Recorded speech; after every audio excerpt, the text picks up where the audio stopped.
Hey, my name is Antoine Russell, and I'm an occupational therapy student over at UAB. One of my favorite occupations is photography. I find it to be very therapeutic, and it helps balance me out from between my schoolwork and other activities that I enjoy doing. So that's all a part of occupational balance. So, I try to prioritize my time to where, I have to do the things that I need to do, so I'm able to do the things that I like to do. Everybody has interests and hobbies and things like that. And our job as occupational therapists is to help you, you know, be able to do those tasks, like things that you enjoy doing that you may have trouble doing after, some type of event or injury. We want to be able to be there for you to help you, A, be functional, and B, promote health and well-being and your independence in doing those activities. So, like I said, photography is one of my favorite activities, so make sure you get in touch with doing yours. Hey, I'm Anna. I'm an occupational therapy student. One of my favorite occupations is walking my dog, and this is my dog Loki. Hello, my name is Regina Jones, and I'm an occupational therapy student at the University of Alabama at Birmingham. And some occupations that I love to do is lighting my candle after a long day at school, going for walks in the park, as well as listening to my favorite songs. Bye. Hey, I'm Callie Waite, and I'm an occupational therapy student at the University of Alabama in Birmingham, and I am currently on a walk. It is one of my favorite things to do. I try to make time for it, whether it be before class or after school. It's also one of the many occupations that I love spending my time doing. I love to bake, I love to read. I'm also a full-time student.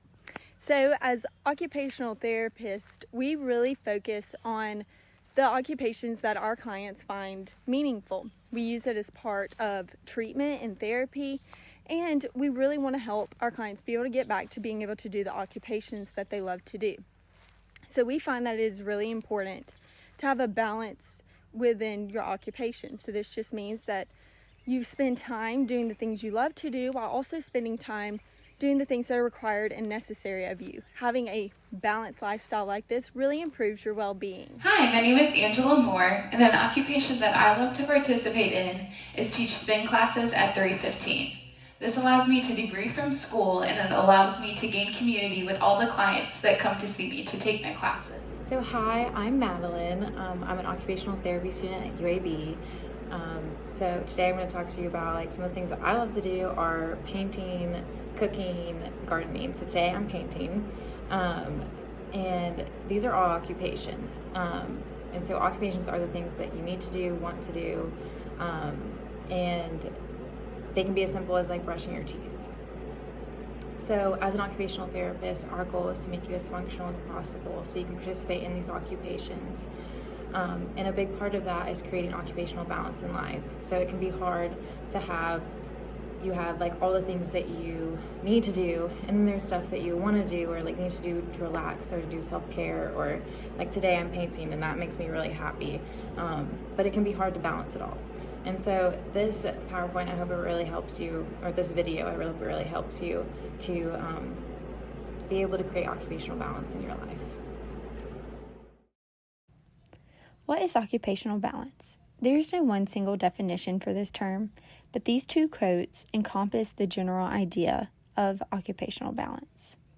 The first one says, occupational balance is achieved when an individual engages in the right amount and variety of occupations to support their health and well-being, and a relative state recognizable by a happy or pleasant integration of life activities and demands. So occupational balance is different for every individual. This is because it's based on the occupations that you choose to fill your days and time with, whether it be for self-care, leisure, productivity. It's similar to when you hear people say work-life balance. It is important to have a balance of occupations that are demanding and necessary, as well as hobbies and meaningful occupations. No matter what occupations and activities you fill your time with, the goal is to balance the time spent in order to have a positive impact on your health and well-being. impacts on not having occupational balance. As a full-time mom and student, my days can be very hectic, which always causes me to push things I need to do for myself to the side due to exhaustion and that lack of inner drive. Not having that time to do the things that brings you balance can also cause a strain on your mental health, like depression and the feeling of being overwhelmed. Due to all of these elements, your friendships and relationship with your loved ones may begin to suffer as well. Therefore, it is very important to take care of yourself by participating in activities that are meaningful to you and that brings balance into your life so that you are able to give others the best version of yourself. Now, I would like for you to participate in a little activity. I would like for you to get a glass of water, which will represent your time and energy, and a few empty cups that would represent every obstacle that may get in your way of having that occupational balance that you desire. Now, I want you to pour the water from your glass into each cup. This is a visual representation of what pouring all of your time and energy into your daily roles, obligations, and others look like when you do not take the time out to refill your glass with occupations and activity that brings you peace and joy that are all needed for your quality of life. So remember, please refill your cup as much as you can. Hello, now I'm going to do the water cup activity that I explained in the previous video. So let's go. So now I have my glass full of water that represent my time, my energy, and just a couple glasses that represent different things in my life. So the first glass represents school. So with all the studying assignments, group assignments I have to do, I have to pour a lot of water in that. My second glass represent my son, who is 3 years old. So he takes a lot of my energy, my time, making sure he's prepared for school and that he has everything he needs. So I had to pour a pretty decent amount of water in that. And next is just my family. Because I love to spend time with my family doing things for my sisters, which is like 5 of them. So it takes a lot of energy to keep up with them. And then just my diagnosis of hypothyroidism. It takes a lot to be in school, be a mother, and just live the life I want to live because that takes a lot of my energy. And when I have the chance to do those occupations that are meaningful to me, such as listening to music, and I love some music, and going for walks in the park, and when I love to go shopping for candles, I love a good candle. And when I just have the chance to just get some rest and just sleep when I have that free time. So when you do all those things that are meaningful to you, you can easily refill your cup. So remember, always take the time out for yourself to do things that are meaningful to you, whether that's taking a bath, going to sleep, going for a walk, listening to music, or shopping, something I love to do. Just take that time out for yourself so you can maintain your occupational balance. All right, bye. So I'm going to talk to you all about identifying forms of self or maladaptive guilt. So guilt is defined as the self-conscious emotion that we use to negatively evaluate ourselves. So that comes in the form of self-doubt, the feelings of failure and shame, the thought of letting someone down, not learning to forgive ourselves, and often feeling a sense of regret, which ultimately leads to fatigue and social withdrawal. So as we experience life, there may be situations where we feel a sense of regret or shame, namely when things are outside of our control, and this is known as maladaptive guilt. We as humans tend to take on tasks that may come to overwhelm us. Thus, it is important to establish a healthy balance amongst our daily tasks and occupations without feeling a sense of guilt for doing so.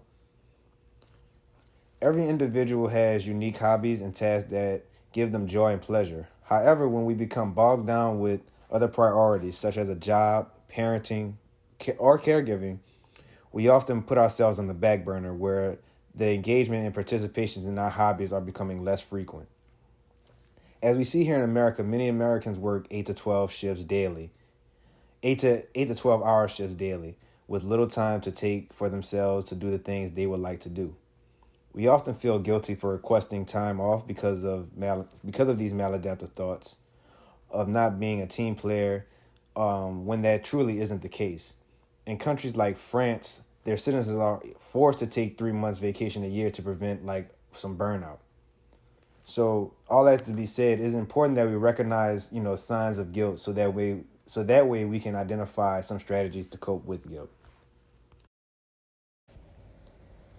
As a caregiver, it is common to feel guilt and stress, but too much guilt and stress over a long time can lead to harmful effects to your health and well-being. Guilt may make it harder for a person to get through each day. You may be too busy and overwhelmed to get adequate sleep, eat a balanced diet, and overall spend time on yourself. It is important to note that taking care of yourself makes you in better condition to care for others. For example, if you are able to recognize and tend to your own physical and emotional health, then you're better equipped to handle the challenges of supporting someone else. There are many coping strategies that can aid in reducing stress and promote occupational balance. Some of these strategies are the following. Accept help. And one way to accept help is to create a list and give family members or friends choices of things they can help with. This could be picking up items at a store or staying with the person you care for. Set realistic goals. To set realistic goals, you can make a list of tasks that need to be done and come up with a plan of action. You could complete a few tasks every day. It's important not to stress or get overwhelmed if you don't complete each goal on time. Get connected. Finding caregiving resources in your community can be very helpful. Some of these may include caregiving services such as transportation or meal delivery. Join a support group. A support group can offer friendships and encouragement. And finally, set personal health goals. These goals may be drinking more water, eating a healthy diet, or getting enough sleep. Some benefits of occupational balance are that it lowers stress levels, gives you more energy to care for others, increases quality of life because you're able to better take care of your health. Now, which of these strategies would you use? We talked about many strategies that help you deal with self-guilt and that allow you more time so you can do the things that you love or the things that you need to do to take care of yourself. I want you to take some time right now to think about and make a list of the things that you like to do or things that help you de-stress. Once you have your list, try this week to use these strategies that we've mentioned throughout this whole video to allow yourself to have more time to do the things that you have listed. This is way easier said than done, but if you build these strategies into your routine and make self-care time an important value, you will create occupational balance. Remember, you have to take care of yourself before you can take care of others. We hope this video helped you learn a little bit more about occupational balance and hope that you will be able to create occupational balance in your own life.